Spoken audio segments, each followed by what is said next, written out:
Chronicles of the War of Souls Book Series. Book 1 Valerio, The Beginning of the End. Chapter 23. The Iron March. The iron gates yawning in the mountain's belly disgorge the final ranks of the host. An unending river of axes, swords, spears, and rusty plate flowing into the crimson gloom of sunset. And when the last formation, steel clinking against stone, had left the fortress womb, it discharged the final thing the stronghold was obliged to digest. Like a stone stomach vomiting bile, atop the barrow, where a throne of faded skulls and large, time-blackened bones was piled. The Iron Shaman arose. He stood immobile, his dark silhouette seeming part of the very darkness advancing upon the west, woven from the shadows teeming at the mountain's foot and the cold breath of the cliffs that froze the blood in the veins. His voice, when it came, was not a thunderous roar. It was cold, precise, and quiet, like the blade of an obsidian dagger sliding slowly between ribs. And it whispered a single word into the frozen, heavy air. A word that clenched the hearts of those few who could still hear. Prisoners. The word hung in the space, like a drop of poison falling into still water, its ripples slowly spreading through the last handful of life. A few dozen souls remained, those not yet sacrificed on the altar, whose life force had not been drunk to the dregs by the crimson crystal pulsing atop the shaman's staff, like a frozen clot of ancient hatred. A pair of Khajiit with skin bleached by fear and filth, and a few terrified humans from the border villages, left for later like scraps after a feast. Later had now arrived, and it smelled of iron, stagnant water, and the decay emanating from the bone pyramid. They were not being taken a long week, emaciated from long captivity. They would be a burden, slowing the iron march across the plains. But neither could they be left in the emptied cages under the vaults of the deserted fortress. Locked in with the ghosts of past torments, the ogres left in the citadel were the first to move toward the rows of cages. At the base of that very barrow, their heavy, splayed feet slapped dully against the hard-packed earth, mixed with bone meal that crunched under their weight like frost-hardened crust. Their massive frames, reeking of sweat, blood, and the mildew of old hides, blotted out the dying light of the crimson sky, casting cold, soulless shadows long and misshapen over the prisoners. Dull, pig-like eyes, sunken in fatty flesh, lit up with a familiar, simple interest devoid of any thought, yet full of animal instinct. A straightforward, understandable hunger stirring in their enormous bellies rumbled like a distant, inevitable landslide. The shaman's order merely sanctioned what they had long wanted to do at instinct's command. An impulse slumbering in their dark, primitive souls, waiting only for its hour to burst forth. First in their path stood the cage with the humans, an emaciated man, his face furrowed with the wrinkles of despair, tried to shield a young girl whose wide eyes were to lakes of mute terror in them, floated a helplessness as pure and deep as well water. His cry, full of helpless, shattering fury, was drowned by the low roar of an ogre's throat, like the grinding of stones deep in a ravine. A monstrous pod, the size of a cartwheel, smashed between the thick, rusted, and blackened bars. It didn't break them, it bent them apart with unhurried, terrifying force, and the metal groaned, emitting a chilling, drawn-out screech that curdled the blood and set teeth on edge in an involuntary grimace, as if the body prepared for a bite that would never come. Fingers thick as logs closed around the man's torso, and the fabric of his shirt tore. The crack of ribs sounded muffled and soft, like dried branches snapping under damp earth. Another short wrench and the now limp body was dragged toward the center of the square, where a seething pack of wargs already waited, their yellow eyes gleaming in the gloom with a steady, implacable light. The girl screamed, a thin, piercing sound, but it was cut off abruptly as a second ogre, with the same blank, workaday expression, simply covered her head with its gigantic hand. Like a child covering a sandcastle, a sharp sound followed, like a nutshell cracking, and then silence fell, ringing and far more terrible than any noise. A silence broken only by the heavy snorting of ogres and the subdued, impatient growling of wargs. This was not a sacrifice. There was no sacred awe in this act, no ritual, no sacramental terror before the faces of dark gods whose names were carved on cave walls. There wasn't even the frenzied cruelty that intoxicates with blood and begets mad ecstasy. This was merely work, dirty, simple, and necessary. To the cages holding the Khajiit, whose lithe bodies tensed like drawn bowstrings in a last, desperate surge, ready for a leap that would help no one, the orcs now approached. Their faces, covered in scars and patches of skin rough as bark, expressed nothing but weary, lazy cruelty. They did not roar like their enormous kin. They moved in silence, methodically, with the dull concentration of craftsmen who know their trade, unlocking heavy bolts whose screech grated on the ear like a knife on glass. Even the proudest of the captives, whose eyes still held a spark of their former fire, saw only emptiness in their narrow, slanted eyes, not hatred, not even malice, but a complete, absolute, all-consuming indifference. They, trembling behind bars, were merely meat, food that could not simply be left for the vultures. The air grew thick with the heavy breath of creatures awaiting feeding, the smell of fear sharp and sour rising from the cages, and the pungent, familiar scent of imminent death, which had always hung here but now grew denser and more palpable, like mist rising from cold ground after sunset to shroud everything until morning. An old Khajiit, whose fur had once been the color of blued steel, was now faded and dusty from captivity. A dirty rag binding a wound at his side tried to rise to his full height. He straightened his back slowly, each joint answering with a dull, familiar pain, ancient pain, ingrained in the bones like rust in iron. But this pain was nothing now compared to the fire that flared in the depths of his being, smoldering under the ashes of despair. In his eyes, amber and deep as desert wells untouched by life-giving rain for too long, the last spark of that fire ignited and burned the fire that for centuries had kindled the hearts of his people, refusing to let them bow to another's will. He drew into his lungs the last of the stifling air that smelled of mold and decay, and hoarsely, in a voice that broke, bearing the grate of sand and the whisper of distant dunes, he shouted something in his own tongue, full of sibilance and gutturals. Perhaps it was an ancient curse, a wish for the sands to swallow the bones of his enemies, or perhaps just the word freedom, spoken into the face of the inevitable dark, the final exhalation of a soul unwilling to fade in silence. An orc with an ugly, immobile face like a stone slab merely swung his arm, muscular and covered in old, white scars against greenish skin. The serrated blade of his axe described a short, polished arc in the air, without superfluous effort, a motion practiced to automaticity, like a woodcutter's.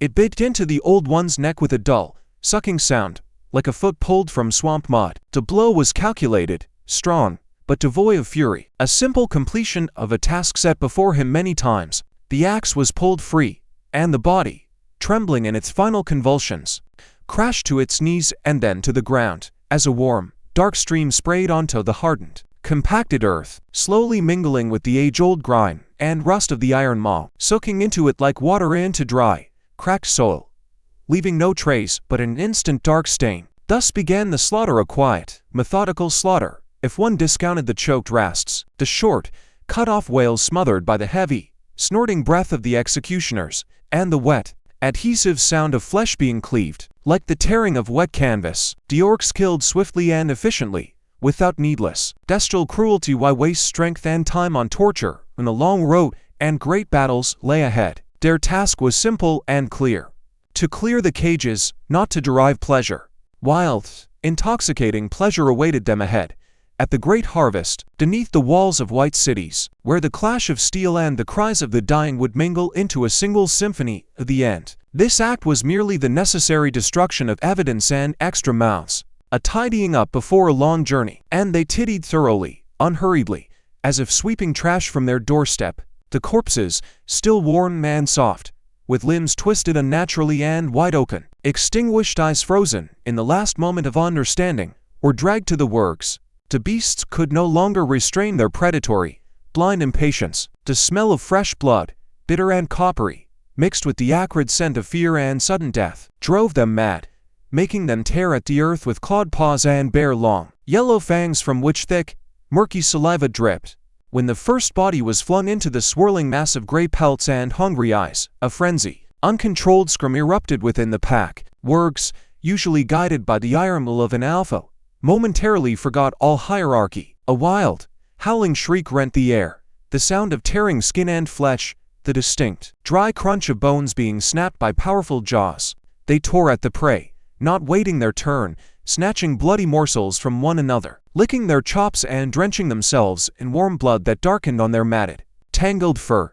Their commotion, accompanied by wet smacking and low, contented growls, became a ghastly, continuous accompaniment to the measured, methodical work of the killers at the now empty cages. The last to go were those who barely resisted any more, sapped by long fear, with empty, extinguished eyes holding nothing but animal submission, the kind that makes a beast lie on its side before the bite to the throat. They were led out one by one and stabbed with short, thick knives with broad blades that entered the body with a dull, juicy sound. Some wept quietly, tears leaving clean, shiny streaks on dusty, soiled cheeks. Others mumbled broken, disjointed prayers to foreign, forgotten gods whose names they no longer remembered. Others simply walked without raising their eyes from the ground, retreating into the merciful fog of detachment where there was neither pain nor fear, only emptiness. Their deaths were the most unremarkable, the most mundane, daring no shadow of grandeur or final protest, only a submissive, soundless fading, like a torch guttering in a damp cellar, when the last lifeless body had been given over to the wurgs, and the bloodied cages stood empty, gaping with black holes in the pale, cold light of the coming dawn. The orcs turned and, unhurriedly, maintaining their usual, splay-footed gait, walked with the Iron Shaman toward the yawning gates. They were catching up to the horde that had already vanished into the lilac haze of the horizon, onward to where new lands and new victims awaited, new souls for the crimson crystal. Left behind were only a clump of bloated, sated wurgs lazily finishing the remains, gnawing bones with a dull clicking, and the thick, sweet metallic smell that would hang here for many days, mingling with the eternal reek of extinguished forges.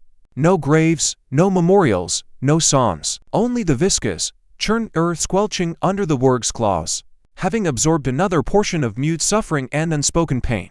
And the bone thrown atop the barrow, a silent and indifferent witness that nothing living remained here, nothing but the memory of stones. And then, when the last ogre, groaning under the weight of its body and armor, vanished into the black maw of the gates, the massive doors began to close with an ominous hiss of mechanisms hidden somewhere deep in the stone. The great stone jaws of the citadel ground shut once more, and the final sliver of pale light disappeared, leaving only a deaf, impenetrable, absolute darkness. The iron maw was finally empty. It had excreted its accumulated fury, released its army, and now, satiated, it fell still, like a slumbering beast in a stone den, out on the sun-scorched plain, where winds had desiccated the earth down to its stony heart. The avalanche was already rolling. It was gathering momentum, implacable, crushing, imposing its own rhythm upon the very earth and air. Its path lay northwest, toward the dragon's spine, whose snow-capped peaks drowned in the leaden haze of the horizon, beyond thousands of miles of steppe,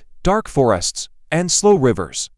But the first target was far closer, the eastern borders of the Elmar Empire, its serene villages, slumbering fortresses, and lush pastures. What would soon pierce its tranquil body was like a sudden sickness, attacking a healthy organism from within. The great harvest had emerged from its stone womb, taking its first, irrevocable step into the world it was destined to churn underfoot. It was a living sea of dull steel, coarse high, and blind fury, with neither beginning nor end. It stretched from one flat edge of the horizon to the other, filling valleys, climbing slopes, spilling over passes like water finding any crack. Tens of thousands of beings merged into a single, breathing organism. There were orcs with beast-like muzzles and eyes burning with yellow fire, ogres, whose hunchbacks rose like moving hills of flesh, endless lines of scorpions, their stingers swaying like venomous reeds, and, in the sky, wheeled flocks of manticores, their swift shadows sliding over the ground like stains of coming plague, and between the larger detachments darted packs of wurgs, living streams of gray and brown fur, sharp fangs, and hungry snarls. The dust they churned hung over the steppe like a thick, russet shroud. It veiled the pale sun, turning day into crimson, suffocating twilight. This was no mere cloud, it was the very flesh of the earth, torn up and hurled skyward by the all-crushing tread. The very soul groaned under the incredible weight, and the low, powerful hum emanating from the horde could be heard for many leagues before the black, seething line appeared on the horizon, a herald of the end, the first symptom of a fatal disease. In the very heart of this moving hell, invisible to most eyes yet palpable to every creature, stood the Iron Shaman. His presence was felt as a heavy, cold pulse in the blood, a pressing tension in the temples. A foreign thought hammered into the mind, suppressing will. He appeared among the troops quietly and inevitably, like the change of seasons, emerging from the smoky depths of the rear guard. He did not demand passage. The ranks before him parted of their own accord, obeying an unconscious, animal instinct, a trembling in the knees, a chill along the spine. His gigantic silhouette seemed to suck in the already meager light, becoming a blot of absolute darkness in a sea of dull hues. And atop his staff pulsed the crimson crystal, like a demonic heart beating the tempo of this death march. Its rhythm permeated the entire horde, subjugating the steppe of thousands of feet. Thus they marched for days and nights, a continuous, breathing wall of flesh, steel, and blind fury, until the first living obstacle rose in their path, a small village, sleeping a peaceful sleep at the foot of the hills. They came at dawn, when night mist still clung in white tatters to haystacks and thatched roofs, as if trying to swaddle the little village from cold, alien eyes. A girl who had gone out for milk to the barn was the first to see them. She froze, a cold clay pitcher in her hands, watching as from the pre-dawn, leaden gloom tall, hunched figures with eyes burning with a dull, yellow, lifeless light, like rotten wood in a swamp, slowly, almost soundlessly emerged. These were Wergs, the scouts and vanguard hunters of the Horde. They halted at the edge of a rye field, sniffing the damp, clean air, their wet black noses twitching, catching the scent of sleeping fear, wood smoke from chimneys, the warmth of bodies asleep in houses. The girl screamed, thinly, piercingly, from a horror that crowded out all other thought. She dropped the pitcher. It shattered with a dull, short clang, mixing white, fatty splashes with drops of morning dew on the grass. Her cry, pure and sharp as a blade, woke the village, tearing the morning drowsiness, and as if that very child's cry was the signal they had awaited. From the mist coiling behind the Wergs, a wall grew and yawned, open, solid, indistinguishable, a faceless mass filling all space between the gentle hills, eclipsing the morning orcs, not in ordered ranks, but in a monstrous, single breathing mob where every face was but a variation on ugliness, and every eye burned with the same dull, yellowish fire. Then the earth trembled under heavy, measured blows that made dew shiver on the grass. These were ogres marching, their colossal, hunched shadows looming in the smoke like moving, living towers of flesh. From the sky, tearing through the veil of mist, came hoarse, piercing shrieks. Many cores circled above them, their leathery, webbed wings tearing the damp shroud with a thrum, and along the ground itself, with a dry, grinding sound like stones being rubbed together deep in a ravine, scorpions crept forward, their chitinous carapaces caked with clinging mud, gleaming with a dull, unhealthy sheen, their stingers raised and ready for a lightning strike, swaying in time with their splay-footed, many-legged gait. The village awoke in a single, merging scream of terror ripped from many throats. People, still warm from sleep, spilled onto dusty streets, grabbing whatever came to hand. Heavy scythes, blunt work axes, simple, knotted sticks. They saw the end of their small, ordered world slowly, inexorably crawling over their thresholds. And this end was strangely silent. No battle cries to rally, no brass trumpets heralding combat, only the growing, low hum of thousands of bare and iron-shod feet, the heavy, snorting breath of giants, the grating of chitin on chitin, and, most of all, the empty, all-consuming silence in the eyes of those who advanced. No hatred, no thirst for battle could be read there, only a cold, methodical intent that made their movements resemble those of reapers going out to a field. The first attack was swift as a snake strike can, nearly noseless. The Wergs, exploding from a standstill with a surge of tensed muscle, flew into the village like a gray, scattered storm. They sank fangs into calves and thighs, knocked people down with blows from powerful bodies, tore out throats with one precise, lightning-fast snap of jaws, leaving victims to bleed out on the cold, hard-packed earth before darting to the necks. The orcs advanced behind them in a dense mass, methodically and without a trace of emotion on their coarse faces. They smashed doors open with simple, powerful blows of shoulders clad in worn leather and rusty iron, burst into low, dark houses. From these, curt, abrupt sounds began immediately. A dull thud like a sack of grain falling, a dry, distinct crack, a choked, suddenly ceasing moan, a child's thin wail, sharply cut off as if severed by a knife. From one window, shutters flew out with a crash, and from within a body was tossed out, like a discarded bundle, a young woman in a simple nightshirt. It struck a wicker fence, cracked, and lay still in an unnatural, twisted pose, one arm flung out as if trying in the last instant to embrace the pale, indifferent sky. Could no longer see.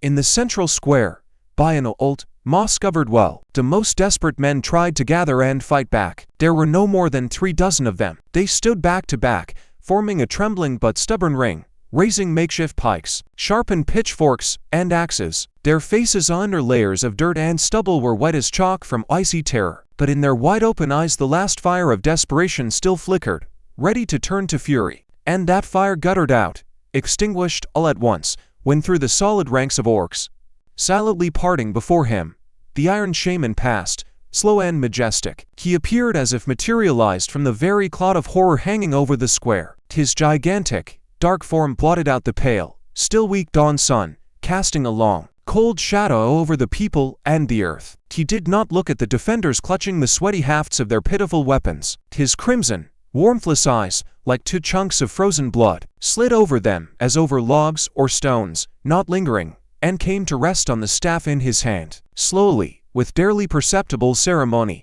he raised it, and then from the tight ranks of his army, from its very depths, others stepped forward. These were berserkers from the north.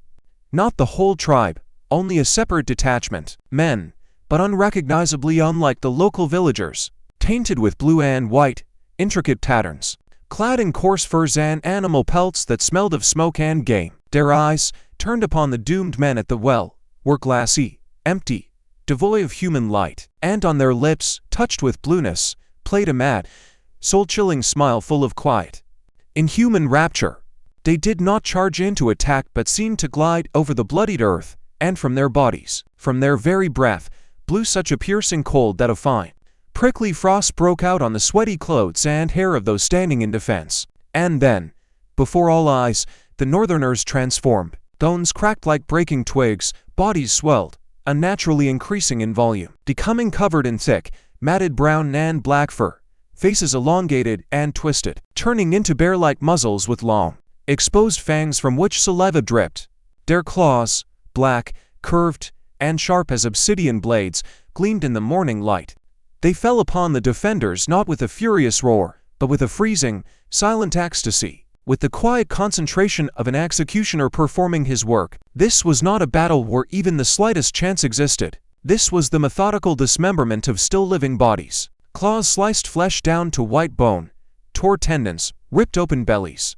The berserkers did not scream with rage, they only growled quietly, hoarsely, deep in their throats, and at times let out a broken, insane chuckle when hot, scarlet blood spattered their muzzles, staining the blue patterns. One of the villagers, a huge, burly man not yet robbed of his strength, struck an approaching berserker in the back with a sharpened scythe. The blade sank dully into the muscle mass beneath the pelt, but the monster didn't even turn, didn't make a sound. It simply flung an arm back, without looking, grabbed the man by the face with its enormous, shaggy fingers, and with an ease audible to all around, snapping the cervical vertebrae, hurled the limp body into the crowd of waiting orcs like throwing scraps to dogs. After a few minutes that felt like an eternity, no one living remained on the square, only a bloody, shapeless mash of bodies and severed limbs, through which the berserkers, already reverting to their human forms, now staggered warily. Their faces were now empty and impassive, as after hard labor, and down the blue tattoos showing through the grime, slow, congealing scarlet rivulets trickled. But for the Iron Shaman, even this spectacle was insufficient. It was merely a prelude, a clearing of the stage. The mere killing of bodies, simple extermination, did not interest him. Only the essence of the harvest, its profound, grim meaning, held his interest. Goblins, who had been scuttling between houses all this time like swarms of nimble, parasitic rats, dragged out from cellars, haylofts, and other hideaways, the wounded and the few who had managed to hide. In the first moments of the slaughter, old men barely dragging desiccated legs, women convulsively clutching infants to their chests, whose quiet, broken crying was now the only, meaningless prayer. Teenagers with glassy, uncomprehending eyes frozen in a horror not yet matured into realization. They were herded, prodded by spearbouts, onto the bloodied, slippery square before the immobile, idol-like figure of the shaman. Orcs formed a tight, impenetrable ring around them, but did not attack, did not hurry. They waited, watching with dull yet greedy curiosity for what was to happen, for the ritual that was a spectacle to them. The shaman drew near.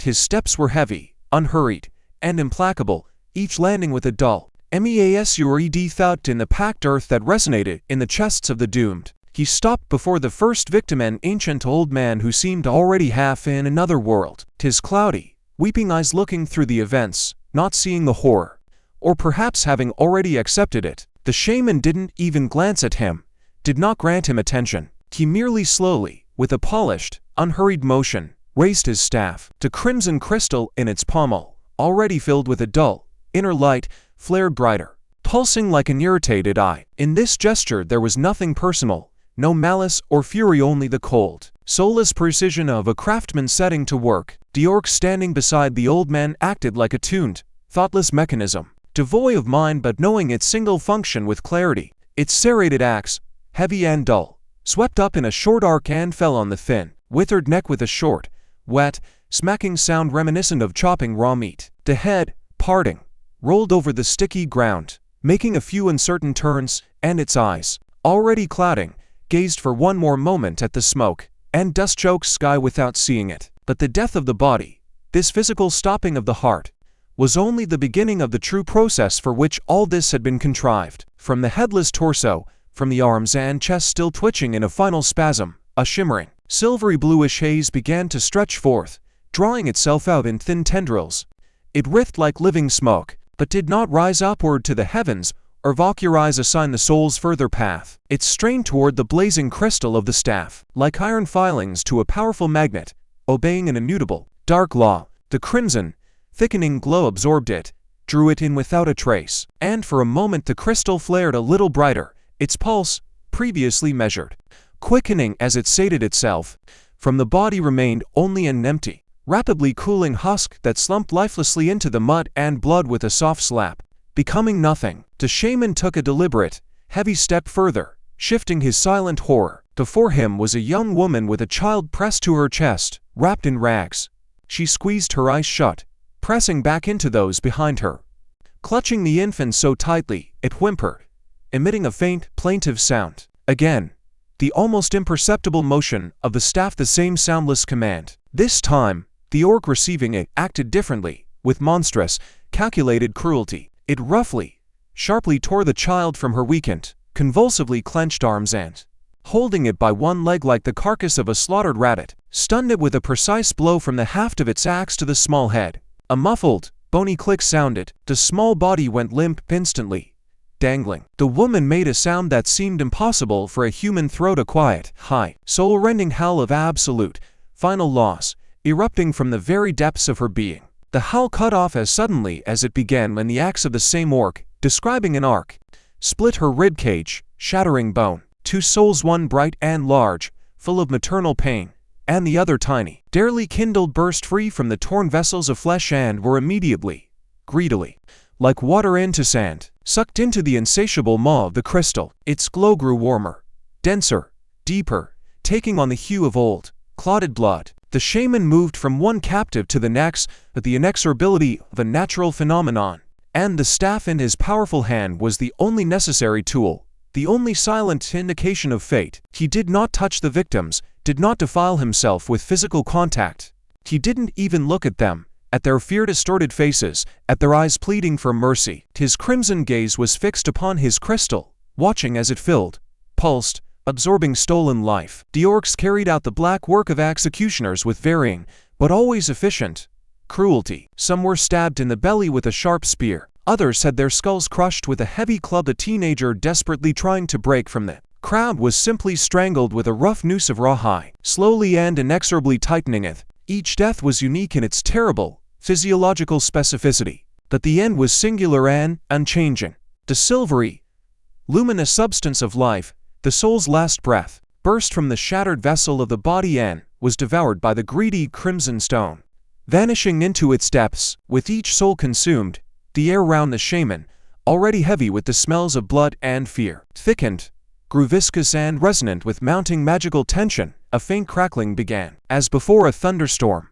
he himself seemed to grow larger, more monumental, and his icy silence more deafening, more oppressive. This was an inhuman conveyor of death, where he was the soulless master, the staff the main machine, and the orcs the dull but unfailingly precise tools in his hands. No loud cries, no fervent prayers, no desperate resistance, only the methodical, measured crunch of breaking bones, the wet smack of cleaving flesh, quiet, choking sobs, and the growing, pulsing radiance at the very center of this man-made hell. When the last captive, a thin, fair-haired girl who no longer wept but only stared into the stone face of the shaman with empty eyes full of incomprehension, was slain by a stab of a short knife in the back, and her soul, trembling and bright as a candle flame, vanished into the pulsing heart of the crystal. The ritual was complete. The shaman finally lowered his staff, and the movement carried a strange, grim finality. The artifact now burned with such an intense, inner fire that it cast bloody, leaping highlights on the ground and faces, playing over his immobile, granite-carved features and the blood-spattered armor of the surrounding orcs standing in respectful, ghastly silence. Only then did he slowly, barely perceptibly, not a sign understood by all. The ring of orcs opened, parted, onto the square, still holding the warmth of recent life, with low growls and impatient howls. Ogres and packs of wargs surged in, beginning their feast among the already cooling, emptied husks of bodies, and the main mass of the bloody army, without slowing its pace, paying no heed to this place of abomination, already flowed around it, driven forward by that same ire, all-pervading emanating from the dark figure with the blazing staff. He, the shaman, already continued his silent, majestic path northwest, toward the foothills of the dragon's spine. The first obstacle in their path had ceased to exist, not only physically, not even memories that live in the souls of descendants remained. They had been eaten, consumed along with the very souls, erased from the book of being. The next village lay in a wide, fertile hollow by a swift river whose chill waters rushed from the eastern slopes of the dragon's spine. It was larger and richer than the previous one, surrounded by a palisade of thick, sharpened logs, with a wooden watchtower by the gate. Evidently, the growing rumble and black pillars of smoke to the east had not gone unnoticed. The heavy gates were shut fast, and on the crudely hammered walls figures of archers stood frozen, their bows trembling in tense hands. The scorpions were the first to advance, tireless and fearless. Their massive, living bastion bodies approached the palisade. Arrows, loosed by trembling hands, bounced off chitinous plates with a dry, empty clatter, like peas off a stone wall. Only one, shot strongly and true, lodged in a narrow joint of the carapace. The scorpion stilled, emitting a low, grating sound of rage. With monstrous calm, it turned, raised its flexible stinger, and ejected a thin, precise stream of corrosive, yellow fluid. It struck the damp logs with a hiss like red-hot iron in water. The wood instantly smoked, blackened, turning to dust and exuding a suffocating stench. Where splashes landed on an archer's arm, the flesh foamed and boiled, exposing whitening bone within moments. His scream, piercing and full of unbearable pain, carried over the wall, sowing terror in the hearts of the others. That was only the beginning of the end. While the defenders scrambled on narrow walkways, trying to avoid the poisonous spray, ogres approached the base of the wall. They braced their colossal shoulders against it and, heaving in unison with their full bulk, began to push with titanic, slow force. The wood groaned, cracked, and an entire section gave way, crashing inward with a deafening roar, burying several people under the wreckage. A yawning breach opened, revealing the inner streets and the horror-twisted faces of the inhabitants. Into this breach, like water through a ruptured dam, the horde poured. Wargs raced forward in a gray, low whirlwind and first hurled themselves at the archers remaining on the walls. What happened on the narrow walkways was a cruel, predatory hunt. The nimble creatures herded the men to the very edge, cutting off the way to ladders, and shoved them down onto prepared stakes of the inner defense. One defender, seeing the inevitability, jumped from the wall himself, choosing a quick death on the stakes over a drawn-out agony in jaws. Within the village itself, chaotic hell broke loose. People, seeing the walls fall, tried to defend themselves in their houses, barricading doors and preparing for a last stand. Orcs approached such houses unhurriedly, with cold calculation, and set fire to the thatched roofs with torches and pitch arrows. Fierce flames leapt up, and black smoke rose in columns to the sky. From burning houses, choking, people dashed out, wreathed in flame, and became easy prey for the warriors of the Iron Shaman standing in a circle with raised axes. They did not finish them off immediately. They merely knocked them to the ground with blows from hafts and waited for the fire to do its work, until the victim, rolling in the mud trying to beat out the flames, was completely spent and charred. Only then came the precise, merciful in its cruelty, lethal blow. On the central square, by a large, soot-blackened smithy, the last bastion gathered. 24 burly men with notched swords and war axes in hand, in worn leather armor, formed a tight, tension-trembling circle, back to back. Their resolve was plain in everything, in clenched jaws, in white-stanced legs, in fingers white with rage and fear gripping the hafts. They were ready to sell their lives dearly, not for phantom salvation, but simply not to die alone, like cattle driven into a corner. Silence, heavy and ringing, hung over the square, broken only by the crackle of fires, distant screams, and the measure, approaching tread of many feet. They waited, and this final pause before the storm was perhaps more terrible than the end itself. But even this hardened handful, tempered in skirmishes with forest bandits and wild boars, was not ready for what quietly, without roar, threat, or even heavy breathing, emerged from the dense, grim ranks of orcs. A single warrior. He was not as tall as an ogre, not as massive as a scorpion, but from his figure, frozen for an instant, emanated a cold, not of body but from the very depths of silent, lightless nothingness. This was Gorick, or rather, what his merciless master had forged from him. His empty, dark eye sockets burned with an even crimson flame, flickering in time with the pulse of the crystal on the shaman's staff, as if connected by an invisible thread. His left hand, transformed into a monstrous, chitinous claw, slowly, with terrifying leisure, clenched and unclenched, emitting a dry, grinding sound like stones being ground in the depths of a millstone. The men closed ranks tighter, raising swords and axes, and the battle cry ready to tear from their lips died in their throats. The instrument of the shaman's will took its first step, deliberate, heavy, etching itself into memory with the sound of claw on stone.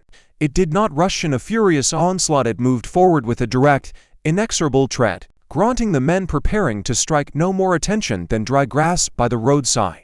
A war axe from one of the sturdiest defenders, swinging in a short arc, crashed down on the knobby chitinous shoulder. The blade thudded dully against the carapace, stuck, leaving only a whitish notch. Gorick didn't even flinch. His terrible claw shot forward with serpent speed and closed from both sides on the attacker's head. The crunch of the skull sounded short, muffled, and wet, like an overripe fruit bursting underfoot. The lifeless body crumpled onto the stones of the square, and Gorick, without breaking his measured stride, moved on, into the very heart of the circle. This was not battle in any human understanding, where rage, valor, or even fear have place. This was a silent, monstrous demonstration of supremacy. He did not parry, he accepted blows on his living armor as if they were clods of dirt. He did not dodge. His long, flexible tail with its droplet-shaped stinger shot out from behind his back like a whip, piercing the throat or chest, vanishing just as instantly. The venom injected into the body acted almost immediately, twisting muscles into agonizing spasms and stopping the heart within a few beats. Every movement was economical, lethal, and utterly devoid of any hint of emotion, no bestial fury, no zeal, not even simple irritation. He was not angry. He was simply, with cold method, performing the sole function embedded in him by his creator, to clear the path of life. The circle of defenders wavered, cracking from terror, and shattered like a sand wall before the tide. The last of them, gripped by all-consuming animal fear of this silent machine, tried to break out, but behind them already stood a solid wall of orcs with long black spears, watching the proceedings in grim, approving silence. The fugitives were tripped by thrust-out hafts, thrown to the ground, and stabbed like cattle at a slaughter. Their hoarse death cries drowned in the general roar of destruction, echoing from all streets of the captured settlement. Gorick halted in the middle of the square, now littered with mutilated bodies. The crimson fire in his empty eye sockets burned evenly and calmly. He slowly turned his monstrous head, as if scanning the space with a blind gaze, and his flaming eyes fell upon the heavy oak door of the smithy, from behind which came muffled, choked weeping. He moved toward it with the same deliberation. The massive door on iron hinges was flung inward by a short blow from an ogre's hand, and crashed down with a boom. In the semi-darkness, shielding to children pressed against an anvil, stood an old blacksmith. In his trembling but still strong hands he held a heavy warhammer. In his deep-sunken, weary eyes not a trace of hope, remained only bitterness and desperate, final resolve to meet the end with honor worthy of his craft and his ancestors. The silence inside the smithy, thick and heavy, momentarily swallowed even the distant roar of the world outside. And in this silence remained only they, the soulless instrument, and the man prepared for his last blow. That the end that had come to his threshold knew neither honor nor dishonor, nor concepts of dignity. Gorick paused on the threshold, his crimson gaze sliding over the old man, over the children, as if assessing something, and then, without a sound, he turned and walked back out onto the blood-drenched square. He left the blacksmith in stunned, soul-freezing bewilderment. The old men understood that even this mercy was an illusion. They would not leave here alive regardless. Outside, at the very edge of the smoking village, the Iron Shaman observed the finale of this small drama. His staff, having absorbed dozens of new, bright souls during the slaughter, now burned with an esoteric, dark, almost black radiance, all surrounding like daylight, reflected from smoke seemed dirty, faded, and dull beside it. He sought his soulless, perfect creation return and halt a few paces away, silently awaiting the next command, like a wash-tan sheathed blade. The satisfaction he felt in that moment, somewhere in the depths of his ancient, inhuman consciousness, was cold, geometrically precise, and complete. Everything proceeded strictly according to plan, calculated to the smallest detail. Every death, every gasp of horror was a brick in the wall of his new, iron world. Every soul capture in the crystal was a drop of absolute power in the boundless, growing ocean of his will. He slowly raised his gaze from the blazing staff to the west, where the thick, black smoke from the burning village merged with heavy, leaden clouds hanging on the horizon. There, beyond the line of hills and river valleys, lay other, still untouched villages and slumbering cities, fortresses with high walls, whole kingdoms full of ignorance and false calm. The sea of souls yet to be gathered, processed, and absorbed seemed to him boundless. And at this thought something stirred within him like the shadow of an ancient, insatiable hunger. Forward, his voice sounded, quiet, low, but piercing through any nose, crash, or cry like a steel all through thick high, and the horror, like a single, obedient organism, leaving behind yet another mute, smoking, and foul-smelling blot on the world's map, crawled onward, deeper into the soft, unprotected body of the empire. It moved slowly, inexorably, and with crushing, geological force, changing the very line of the horizon and the course of rivers.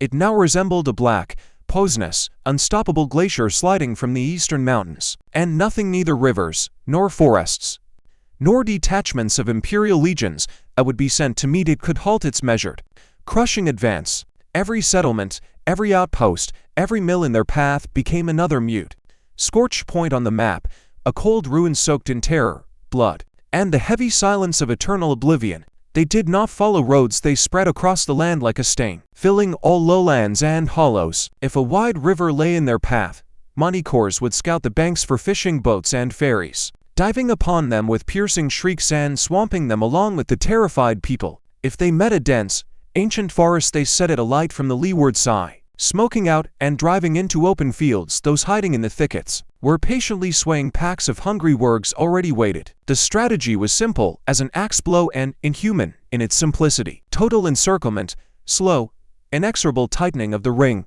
utter, no exceptions, destruction of all that breathed and remembered. Not a single soul was to slip away to bear ahead. A panicked message of something worse than simple death approaching. A message of the end of memory itself. And so they moved from day to day, and their march knew no night. Ogres, weary, sat right on the ground, and their heavy breathing mixed with the snoring of sleeping orcs. Manticore slept, clinging with claws to cliffs or tall, dead trees, their folded wings like black, rotten sails. Only the Iron Shaman knew no rest. He stood on high ground if it could be found, or simply at the camp center, and his figure, marked by the pulsing light of his staff, was the sole immobile landmark in that sea of sleet and weariness. He listened to the darkness, to the distant barking of watchdogs from still untouched hamlets, to the rustle of wind in the steppe grass. He felt the beating of thousands of alien hearts ahead, their warm, living fear, their vague hopes, and each such distant vibration of life only strengthened his cold resolve. This was not the march of a conqueror thirsting for thrones and gold. This was the procession of a void, driven by a single will for which the whole world was merely a field, and all living things a harvest to be reaped, leaving not a stalk, nor a seed, nor even the memory that something had once grown here. The next target in their path was not a defenseless village, but a watch outpost by an old stone bridge across the turbulent, foaming silver stream, whose waters rushed from the mountains with a roar so loud it drowned out nighttime conversation. Imperial soldiers, several dozen hardened in border clashes with bandits or nomadic orc tribes, had prepared for defense.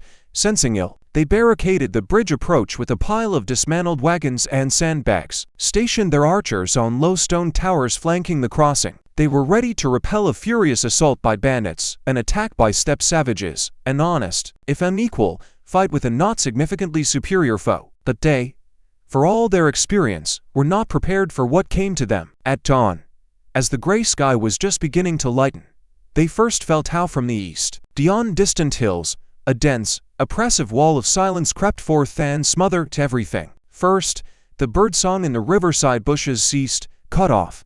Then the distant howl of a wolf stopped. Even the familiar rustle of leaves in the morning breeze fell silent, as the breeze itself suddenly died.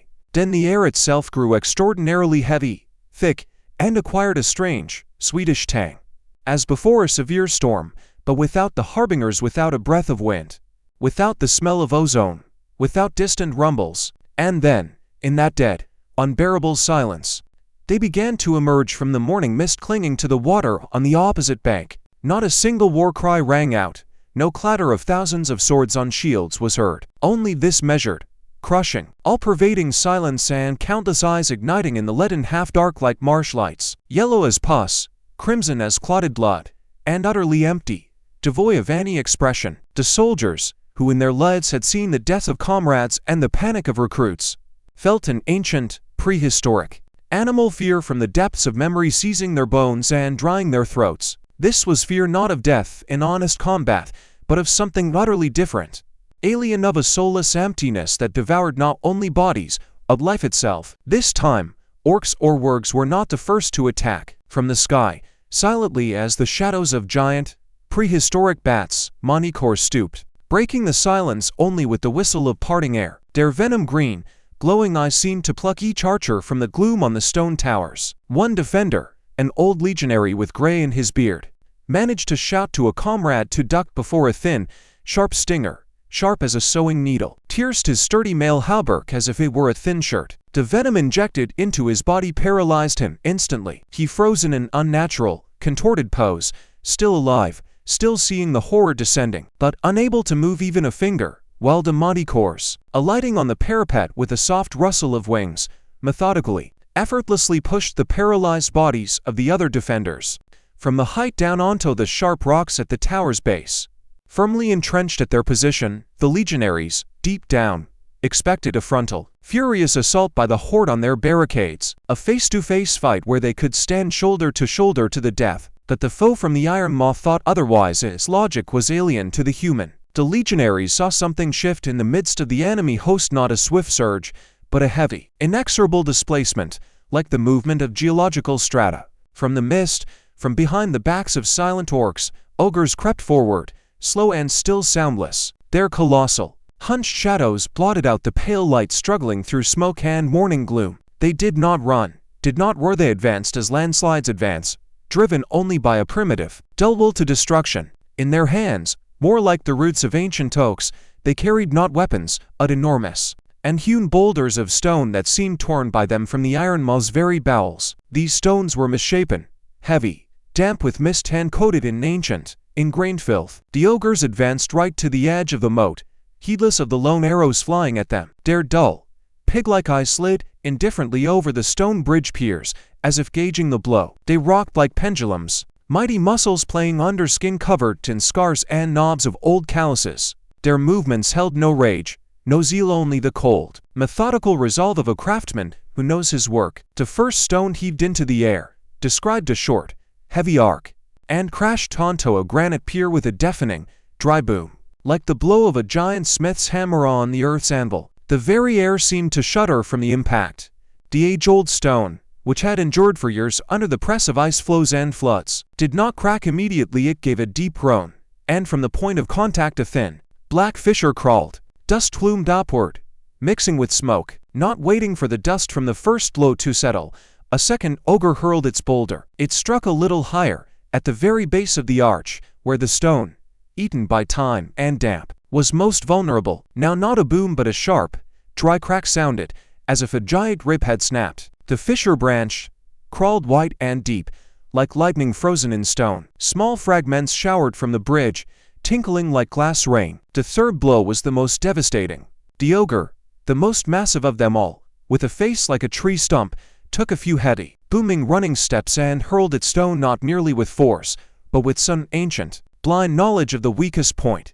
The boulder slammed precisely into the nexus of cracks left by the previous blows, and then the bridge simply gave way. It did not collapse at once, but emitted a drawn-out, grinding, almost living groan, so full of deep, ancient agony that the blood of all who heard it froze in their veins and icy shivers ran down spines. It seemed not stone that groaned, but the very soul of the stronghold, the foundation of this place's cosmos, losing its footing. Granite, a symbol of immutability a moment before, suddenly lost its monolithic solidity. Boulders the size of carts began not to fall, but to slowly, with terrible screeching and crunching, slide from their age-old places, exposing a damp, dark, crumbly core, compressed over centuries, but unable to withstand monstrous pressure. Mortar crumbled into white dust. The piers shifted, tilted and the central arch, bereft of support, with a dull, final rumble like a giant's death rattle, plunged downward, dragging the remnants of the spans into the churning, chill abyss of the river. With them flew several defenders desperately trying to leap back, from the edge crumbling beneath their feet. In the last instant their short, cut-off cries were immediately drowned in the deafening crash of falling stone, and the roar of suddenly freed water, instantly becoming their mass grave. Now the survivors were trapped on their bank, cut off from all retreat, and could only watch helplessly as across the giant rubble and directly through the raging water, the next, inexorable and silent wave of doom already advanced, cut off from any salvation by the now insurmountable turbulent river. The surviving defenders instinctively huddled into a tight, trembling ring around their gray-haired commander, gripping weapons until their knuckles whitened. In his face, frozen with cold fury and bitter understanding, they sought in vain for even a hint of hope, for some cunning maneuver. And across the watery chaos, through clouds of poisonous smoke and foam, upon them already loomed, swelling, a silent, endlessly stirring wall of flesh, chitin, and metal. The river, always their faithful ally and natural barrier, had now betrayed them, becoming a road for the enemy. Through its icy, churning foam, chest-deep, and even neck-deep in the freezing water, ogres advanced, slow and with grim calm. The powerful current that could knock horses off their feet and carry away logs merely swayed their colossal, scar-riddled bulks like seaweed. Powerless to divert them from their path, they walked, and the water literally bowled around their massive bodies, yielding before the blind, unstoppable force of muscle. Behind them, like shadows, clinging with long, crooked claws to the slippery stones of the riverbed like demons from the very pit, wargs clambered from the depths, their wet, matted pelts gleaming dully, eyes devoid of lashes sparking with the primal, insatiable malice. And across the fragments of bridge arches and piers jutting from the water like rotten teeth, with unnatural agility and speed, orcs already scrambled, leaping from stone to stone. What followed the breakthrough could not be called a battle in any honest understanding of the word. It was a cruel, uneven exchange, human skill and discipline for monstrous, mindless mass, cold courage for total, animal absence of fear. The defenders fought with the furious desperation of the doomed, knowing there was nowhere to retreat. Steel blades honed by years of service found their marks, crunching into green, muscular flesh, breaking bones beneath armor.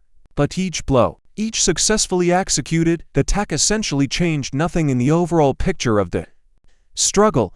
A wounded orc with a sword protruding from its belly was simply, silently shoved aside by its kin like a broken, useless tool, and another immediately took its place in the line, with the same empty, unseeing, yet hungry gaze fixed forward. An ogre that burst into the thick of the clustered fighters grabbed two of them by the scruff and, with dull, unhurried method, smashed their bloodied helmets together. The sound was not loud, muffled, and for that infinitely vile, unnatural, as if two overripe pumpkins had burst underweight.